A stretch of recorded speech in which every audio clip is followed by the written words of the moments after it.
नमस्कार। हमारी खास पेशकश पॉलिटिकल पंचायत में आप सबका स्वागत है। आपके साथ मैं हूं साकिब सुमन। तो लगातार कोशिशें इस बात की भी की जा रही हैं कि आखिर किस तरीके से बड़ौदा उपचुनाव को लेकर के एक दूसरे को ललकारा जाए, चाहे वो अभय चौटाला हो, चाहे वो भूपेंद्र सिंह हुड्डा हो या फिर मुख्यमंत्री हों। हम आपको पिछला जो इलेक्शन हुआ लोकसभा का, उससे रूबरू करा रहे हैं कि आखिर यहाँ के किस तरीके के हालात रहे थे। और बड़ौदा हल्का जो पिछला लोकसभा चुनाव हुआ, उसमें बड़ौदा हल्के में कांग्रेस के भूपेंद्र सिंह हुड्डा को लीड थी और ये लीड बीजेपी और जेजेपी को मिला दे अगर, उसके बावजूद 10,000 का ये पूरा का पूरा 10,614 सीटों वोटों का ये लीड भूपेंद्र सिंह हुड्डा के पास था। विधानसभा की अगर हम बात करें तो श्री कृष्ण हुड्डा, उनको यहां से जीत मिली थी, जिनके निधन के बाद अब यहां पर उपचुनाव होने जा रहे हैं। और ऐसे में बीजेपी और जेजेपी एक साथ हैं तो किस तरीके से बदलाव हो सकते हैं। तो कैसे सवाल हैं और किस तरीके के सवाल हैं जो इस बड़ौदा उपचुनाव से पहले जन्म ले रहे हैं, जरा उस पर भी नजर डालते हैं। क्या उपचुनाव में अभय चौटाला और अशोक तंवर ये साथ आ सकते हैं? क्या ये साथ मिलकर के चुनाव लड़ सकते हैं, या फिर अशोक तंवर और अभय चौटाला अलग अलग राहें होंगी, लेकिन परेशानी बीजेपी और कांग्रेस के लिए बढ़ाते नजर आएंगे सत्ता के नाम पर? क्या बड़ौदा उपचुनाव और इस उपचुनाव में अभय चौटाला और अशोक तंवर ये साथ आ सकते हैं? चूंकि ये जो चुनाव है ये 9 महीने के बाद, सरकार के गठबंधन के सरकार के 9 महीने के बाद है, तो ऐसे में सरकार के काम को लेकर भी ये एक लिटमस टेस्ट है सरकार का कि 9 महीने में, हालांकि कई इस 9 महीने में 2-3 महीने तो पूरी तरीके से कोरोना की वजह से ही सरकार काम नहीं कर पाई है, ये सरकार के पक्ष में एक बात जा सकती है। कांग्रेस अपने अंदर की खींचतान से निपट पाएगी, खेमेबाजी से निपट पाएगी। हालांकि पिछले विधानसभा चुनाव में कांग्रेस के बड़े और दिग्गज नेता एक साथ एक मंच पर नजर आए थे।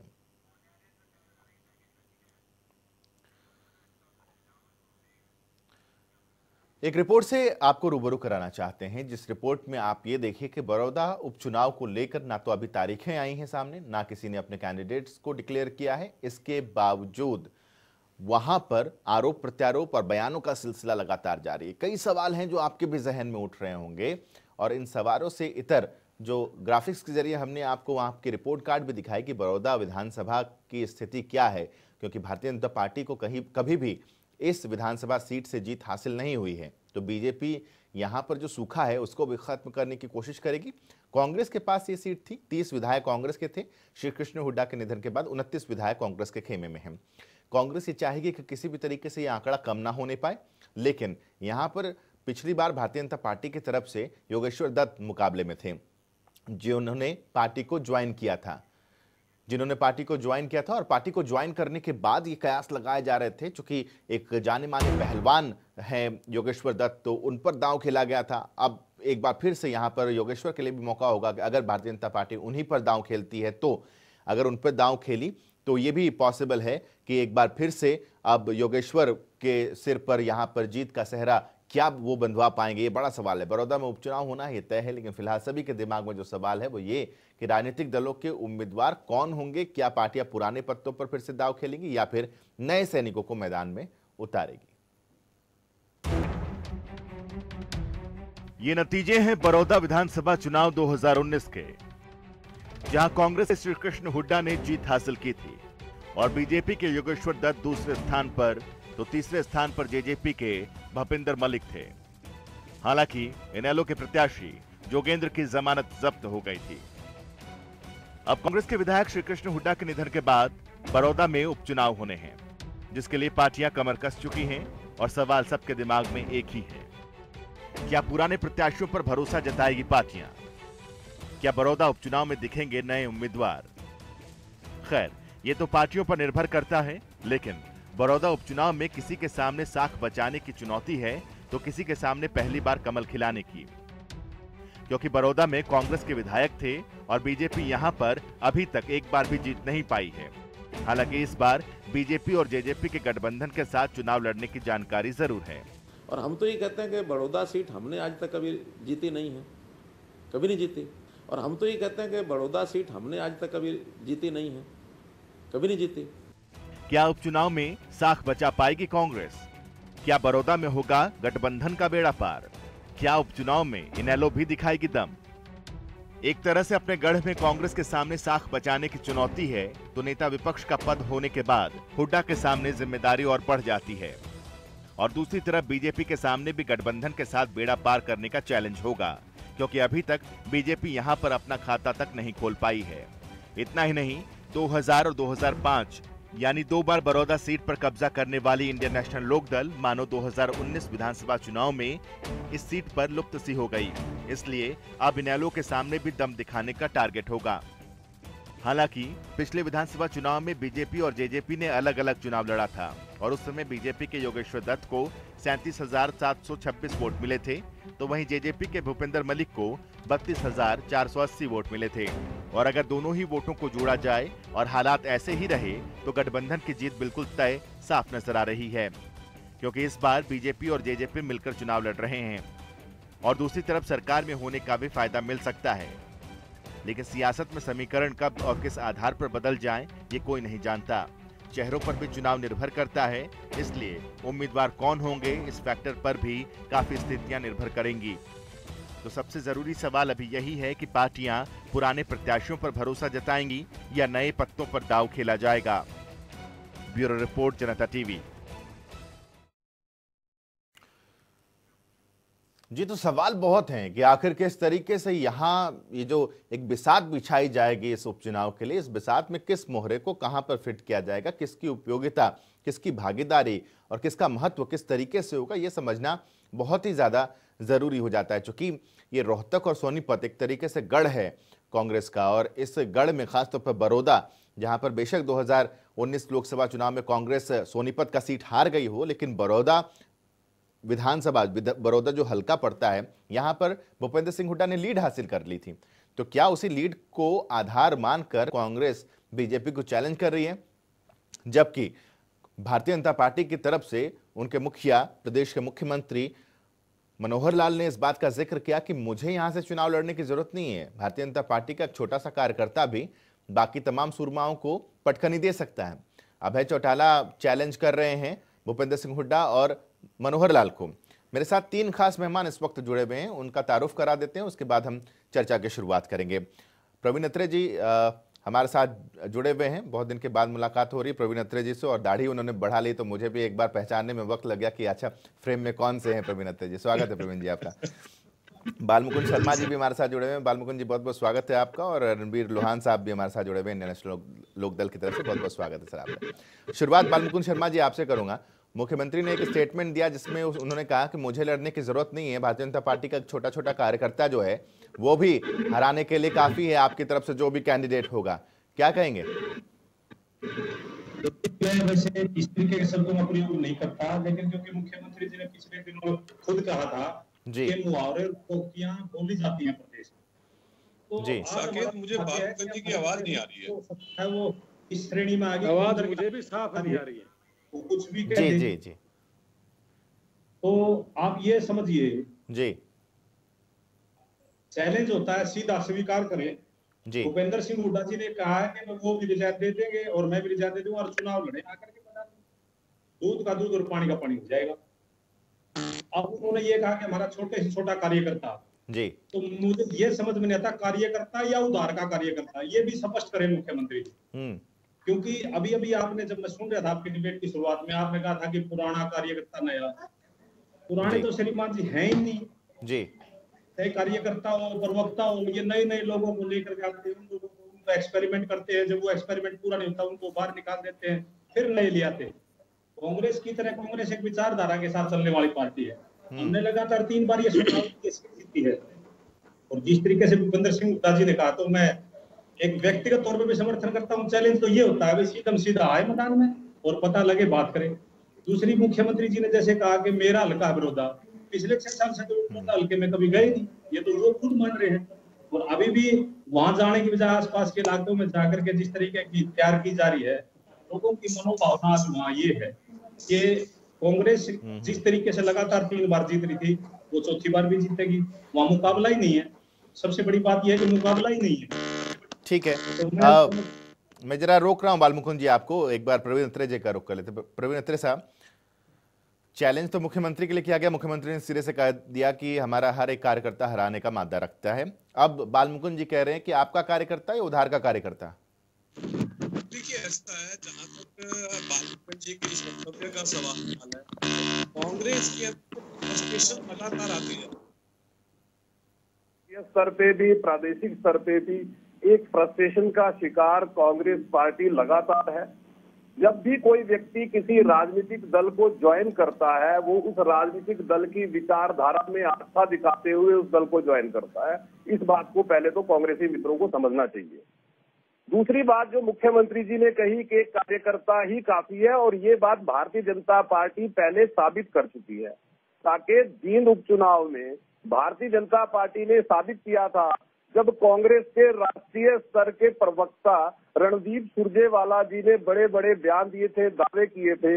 नतीजा प्रदेश की जनता के सामने है। जींद की जनता ने साबित किया कि जींद की जनता भारतीय जनता पार्टी की नीतियों के साथ है। और उस चुनाव के बाद जो बड़ा महत्वपूर्ण था साकिब जी, वो इस चुनाव में भी बड़ा महत्वपूर्ण रहेगा, वो था रणदीप सुरजेवाला जी का मीडिया में दिया गया बयान, जिसमें रणदीप सुरजेवाला जी ने अपनी पार्टी के उन नेताओं को चेताया था जिन्होंने पार्टी के साथ गद्दारी की थी। आपको वो बयान याद होगा जो उन्होंने कैथल में आके दिया था। और वही स्थिति इस वक्त बड़ौदा उपचुनाव के अंदर कांग्रेस की रहने वाली है। देखिए, जहां तक बड़ौदा उपचुनाव का संबंध है, आपने जो अर्थमेटिक प्रोग्राम के शुरुआत में ही दिखाया, उस पूरे अर्थमेटिक से स्पष्ट हो जाता है कि जेजेपी और भारतीय जनता पार्टी गठबंधन में सरकार चला रहे हैं और दोनों दल मिलकर चुनाव लड़ेंगे। दोनों दलों ने ये आपस में निर्णय किया। अब यहाँ पे अगर उस अर्थमेटिक को देखें, 2009, 2014, 2019 जो कांग्रेस के उम्मीदवार को 2009 के अंदर 59% वोट मिलते हैं, 2014 और 2019 तक आते आते वोट प्रतिशत मात्र 34 रह जाता है, लगातार घटते जाते हैं। लेकिन भारतीय जनता पार्टी का वोट प्रतिशत बढ़ता चला जाता है। ये बड़ा समझने की जरूरत है। भूपेंद्र सिंह हुड्डा साहब की सरकार के कार्यकाल को देखते हुए बड़ौदा की जनता उनका वोट घटा देती है। माननीय मुख्यमंत्री मनोहर लाल जी का 5 साल का कार्यकाल को देख के बड़ौदा की जनता भारतीय जनता पार्टी का वोट बढ़ा देती है। ये हमें बड़ा समझना जरूरी है। आपको एक चीज और भी साकेत अच्छी तरह से याद होगा, 2009 में स्वर्गीय श्री कृष्ण हुड्डा जी एक बात अक्सर कहा करते थे कि साहब मैंने बड़ा संघर्ष किया पानी के लिए, क्योंकि यहाँ पे टेल तक पानी नहीं पहुंचता था, पीने के पानी की समस्याएं थी। हैरानी तब होती है, 10 साल भूपेंद्र सिंह हुड्डा साहब मुख्यमंत्री रहते हैं, 2009 के बाद 5 साल रहते हैं, लेकिन श्री कृष्ण हुड्डा जी जो अब स्वर्गीय है, भगवान उनकी आत्मा को शांति दे, वो उनकी मांग के अनुरूप उस समस्या का निवारण नहीं करते। अत्रे साहब, मैं लौटता हूँ आपके पास। मैं जरा एक बार लोहान साहब का रुख कर लूं। रणबीर लोहान साहब, पिछली बार आपके कैंडिडेट की जमानत जब्त हो गई थी।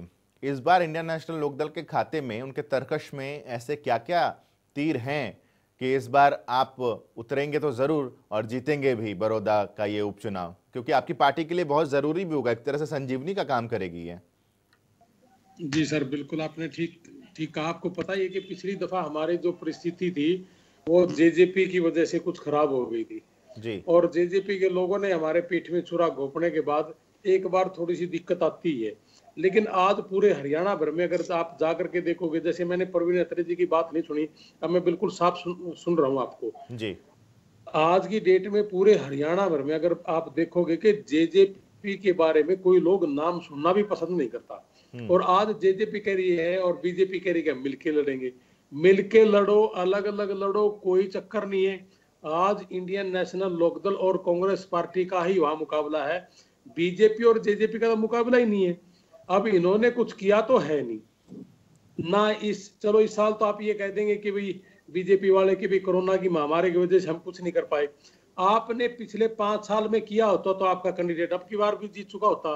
अब आपने कुछ किया ही नहीं है, तो आप अब किस मुंह के साथ वहां जाओगे? कौन सा कैंडिडेट आप वहां उतारोगे? आप ये कह रहे हैं लोहान साहब, क्या बताने के लिए आप ये कह रहे हैं कि बीजेपी और जेजेपी का जो मुकाबला है वो है ही नहीं, वहां कांग्रेस और इनेलो का मुकाबला है। अजय गुलिया साहब, मुकाबला कांग्रेस पार्टी के साथ। ठीक है, अजय गुलिया साहब, ये होने वाले उपचुनाव में Congress versus Indian National Lokdal ही है। वहां पर बीजेपी और जेजेपी के इस गठबंधन का कोई मतलब ही नहीं है, कोई फाइट में ही नहीं है, ये कहना है अजय गुलिया जी। देखिए देखिए साकेत भाई, मैं एक चीज कहना चाहूंगा। वो कहते थे ना बचपन में हम सुनते थे साउथ, आजकल से थोड़ी बच्चे ज्यादा जानकारी नहीं है बच्चों का। तो मुंगेरी लाल के हसीन सपने, वो किताबें भी थी, कार्टून छपते, ये मुंगेरी लाल के सपने कुछ भी देखते। इनको पता लगेगा बड़ौदा का जब चुनाव होगा, लोग गुलिया साहब से पूछिए आपके एमएलए कहाँ है? आपके एमएलए आपके हाथ में नहीं है, आपकी पार्टी तो खत्म हो चुकी है। गुलिया साहब, हमारे एमएलए मुंगेरी लाल की बात कर रहे हो आप? मुंगेरी लाल तो आप बन बैठे हो, लोगों के करते हैं। एमएलए कहाँ है, वो कहाँ है, आपके कहाँ है? आप जवाब देने की स्थिति में? आप मैं तो जवाब देने की स्थिति में हूँ आज की डेट में, कल तक नहीं था, आज हूँ मैं। जो आपके लीडर ऑफ अपोजिशन बने बैठे हैं, जो आपकी मौजूदा प्रदेश अध्यक्ष जो राज्यसभा में गई थी, तो उनको बरात की घोड़ी कहा था। आपके गुलिया साहब आपके पास है ही कुछ नहीं आज की डेट में, प्रदेश अध्यक्ष कार्यकर्ता है और पूर्व मुख्यमंत्री की उत्तम पुजारी। आज आप डर के आपने आपकी राष्ट्रीय लोहान साहब एक बार सुन लेते हैं। लोहान साहब एक बार अजय गुलिया जी को पूरा सुन लेते हैं, पूरा सुन लेते हैं। पूरी बातें करने वाले लोग हैं। जनता आपको जवाब देगी, रिजल्ट जब आएगा तो आपको बाहर का रास्ता दिखाएंगे। आपको कहीं हरियाणा प्रदेश में, आपको हरियाणा प्रदेश में भी नहीं रहने देंगे। हरियाणा प्रदेश के लोग आपको हरियाणा से भी बाहर निकालने का काम करेंगे, क्योंकि हरियाणा प्रदेश के लोगों ने देख लिया, जब भी हरियाणा प्रदेश को जरूरत हुई आपको भागने वाले लोग, आप वही लोग हो ना, आप वही लोग हो ना जो पंजाब में जाकर के घोषणा, आपका राष्ट्रीय प्रवक्ता घोषणा करके आता है कि एक बूंद भी पानी हरियाणा प्रदेश को नहीं देंगे। आप किस मुंह से, आप कहाँ की राजनीति करते हो? हमने तो लड़ाई लड़ी है, तब आप हमारे साथ थे, पानी की लड़ाई लड़ी है गुलिया जी, जब आप भी। अच्छा ठीक है, एक सेकंड अजय गुलिया जी, एक सेकंड रोक रहा हूं आपको। रणवीर लोहान साहब एक सेकंड आपको भी रोक रहा हूं मैं। एक बार जरा बालमुकुंद शर्मा जी का रुक कर लूं। शर्मा जी, एक आज स्टेटमेंट इस कार्यक्रम के शुरू होने से ठीक पहले दुष्यंत चौटाला का आया कि अगर जिस तरीके से हरियाणा में टिड्डी आया है, अगर ऐसा ही कोई टिड्डी कांग्रेस में आ गया तो ये भागते फिरेंगे कांग्रेस वाले, कहाँ भागेंगे? ये जेजेपी वाले खुद ही टिड्डी है जी। बोलिए बालमुकुंद जी। हाँ, मैं देखिए, कांग्रेस जो है ना, हमारा इतिहास रहा है संघर्ष का और विचारधारा का। हम इस तरीके की भावना ना तो दूसरों के प्रति रखते हैं और उम्मीद करते हैं दूसरों को भी हमें सुझाव रखते हैं कि ये नहीं रखते। हमने तो जब संघर्ष किया है, जब हिंदुस्तान में अंग्रेज राज करते थे, ऐसी शख्सियत जिनका सूर्य कहीं डूबता नहीं था, उनका सूर्य हमेशा उदय रहता था, हमने तो उनसे मुकाबला किया और उनको यहाँ से हिंदुस्तान से बाहर किया है। और मैं ये कहना चाहता हूँ, देखिए, हमारा जन सेवा का भावना वो एक विषय है पूरे हिंदुस्तान में। देखिए, हार जीत एक सिक्के के दो पहलू हैं। बालमुकुंद जी, जो दुष्यंत चौटाला कह रहे हैं कि कोई टिड्डी अगर आ गया तो कांग्रेसी कहाँ भागेंगे, इसका कुछ बताइए ना। क्या इस उपचुनाव से पहले कांग्रेस में, हरियाणा कांग्रेस में भी कोई हलचल है क्या राजस्थान की तरह? देखिए, आप ये बताइए मुझे, अगर आज असलियत में जो टिड्डी आ रही है उसका सरकार ने क्या इलाज किया, ये जवाब देना चाहिए दुष्यंत सिंह जी को। हरियाणा के किसानों को क्या मदद करी है टिड्डी से बचाने के लिए? मैं और दूसरा कांग्रेस के पार्टी के बारे में ये प्रवक्ता बैठे कहते हैं कि 60 साल हमने राज किया है, तो हमने 60 साल में विकास दिया है। ये तो बदकिस्मती है इस देश की। जिस तरीके के आज राजनीतिक दल के छोटे छोटे राजनीतिक दल जिनके 2-2, 4-4 विधायक हैं, वो ऐसी पार्टी के बारे में बात करते हैं। हमारे जितने इनके विधायक हैं, इतने विधायक तो हमें खुद पता नहीं रहता कि कहाँ हमारा विधायक है। तो ये जो लोग इस तरीके की बात करते हैं, ये इतना इनका सत्र है, ये तो वो तय करेंगे। मैं हरियाणा प्रदेश का प्रवक्ता होने के साथ साथ इस देश में गरिमा में हमारी राजनीति में दूरदर्शिता रही है कांग्रेस पार्टी की।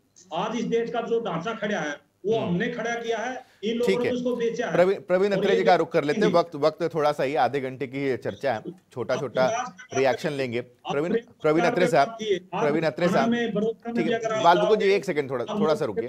रोजगार पर, विकास पर आप मेरी बात पूरी दीजिए, मैं आपसे 1 मिनट। उससे 20 किलोमीटर पे हमने 25 किलोमीटर पे उस बड़ौदा के बीचों बीच हमने नेशनल हाईवे निकाला। ये हमारी डेवलपमेंट है। आप वहां सड़कों का हमने जाल बिछाया। ठीक है, हमने उसी बड़ौदा कॉन्स्टिट्यूएंसी ठीक है। बालमुकुंद जी, अगर काम अब तो ये परिणाम बताएंगे कि आपने कितना काम किया था और उस हिसाब से श्री कृष्ण जी जीते थे। अब उनके निधन के बाद क्या स्थिति होती है।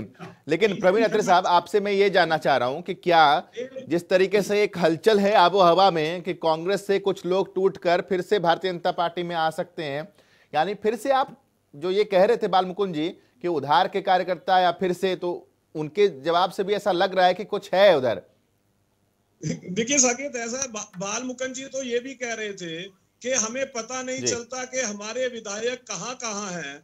अगर पार्टी स्वयं इस बात को मानती है कि पार्टी को ना अपने विधायकों का पता है ना नेताओं का पता है, तो किसी दूसरे पे दोषारोपण करना मुझे लगता है ठीक नहीं है। बालमुकुंद जी ने एक बात और कही कि कांग्रेस ने संघर्ष किया अंग्रेजों के खिलाफ। बालमुकुंद जी भूल रहे हैं, कांग्रेस पार्टी की नींव एक अंग्रेज ने रखी थी, A.O. ह्यूम, और ये कांग्रेस पार्टी बनाई इसलिए गई थी कि अंग्रेजों का सहयोग करे। और ये बात जो आखिरी 1947 में ब्रिटेन के प्रधानमंत्री मिस्टर एटली, वो बंगाल के गवर्नर को अपने शब्दों में बता भी चुके हैं। कांग्रेस से सहयोग करती रही अंग्रेजों का, इसलिए इनको कम से कम सोच लेना चाहिए कि आपकी पार्टी बनाई किसने थी और आपने किया क्या है। लेकिन अब मैं आता हूं असली मुद्दे पे। देखिए अभी जो इन्होंने कहा कि साहब हमने सड़कें बनाई हैं। भारतीय जनता पार्टी की सरकार हरियाणा को 14 तारीख को ही 13,000 करोड़ रुपए के हाईवे का तोहफा देने जा रही है। 14 तारीख को ही, मतलब परसों, माननीय गडकरी जी और मनोहर लाल जी उद्घाटन करने जा रहे हैं। मैं केवल ये कह रहा हूं कि मनोहर लाल जी ने 5 साल में प्रदेश के अंदर जो विकास किया, उसका तो बड़ौदा की जनता ने 2019 में वोट दे के बता दिया। कांग्रेस का वोट प्रतिशत कम हो जाता है। लेकिन प्रवीण अत्रे जी, प्रवीण अत्रे जी एक बात बताइए, प्रवीण अत्रे जी, तो ये जनता स्वयं बता रही है। मुख्यमंत्री खुद ये कह चुके हैं प्रवीण अत्रे जी कि बड़ौदा तो कभी आप लोग जीते ही नहीं, तो ऐसा क्या हो जाएगा इस बार कि आप जीत जाएंगे? ऐसा ये तथ्यात्मक सत्य है, इससे इनकार नहीं किया जा सकता। लेकिन अगर हम मैथमेटिक्स में एक चीज पढ़ते थे, APGP, अगर उस मैथमेटिक्स फॉर्मूले को देखें, 2014 का वोट प्रतिशत, 2019 का वोट प्रतिशत, और उसी तरह से कांग्रेस का 2014 का और 2019 का, कांग्रेस का लगातार कम होता चला गया, भारतीय जनता पार्टी का लगातार बढ़ता जा रहा है। तो इस चुनाव में भारतीय जनता पार्टी और JJP जीतेगी, ये स्वाभाविक है। आपने भी जो अर्थमेटिक दिखाया दोनों पार्टियों का वोट का, वो अर्थमेटिक स्पष्ट इशारा करता है। लेकिन मैं केवल ये कहूंगा कि दावा हर पार्टी करती है। आप देखिए इंडियन नेशनल लोकदल के भाई साहब भी दावा कर रहे थे। दावा करना लोकतंत्र के अंदर वो अधिकार है उनका, भले ही वोट प्रतिशत 2 रह गया हो, लेकिन हल्की बात ना करे। अगर चर्चा कर रहे हैं तो तथ्यात्मक चर्चा करें, उसको व्यक्तिगत ना ले। केवल ये देखें कि सरकार ने हरियाणा प्रदेश के अंदर जिस तरह से व्यवस्था को बदला, उसको हरियाणा की जनता ने सराहा है। उसका नतीजा ये हो रहा है कि हरियाणा के अंदर भारतीय जनता पार्टी का वोट प्रतिशत ओवरऑल। चलिए, पॉलिटिकल पंचायत में आप लोग जुड़े, बहुत बहुत शुक्रिया आप लोगों का हमारे साथ जोड़ने के लिए। अब पॉलिटिकल पंचायत का ये सिलसिला आगे भी इसी तरीके से बदस्तूर जारी रहेगा और पॉलिटिक्स से जुड़े, आम लोगों से जुड़े कुछ ऐसे मसले होंगे जो लगातार हम अपने कार्यक्रम में उठाते रहेंगे और सत्ता पक्ष हो या फिर विपक्ष हो, उनसे सवाल का जवाब मांगते रहेंगे। आज की पेशकश में बस इतना ही।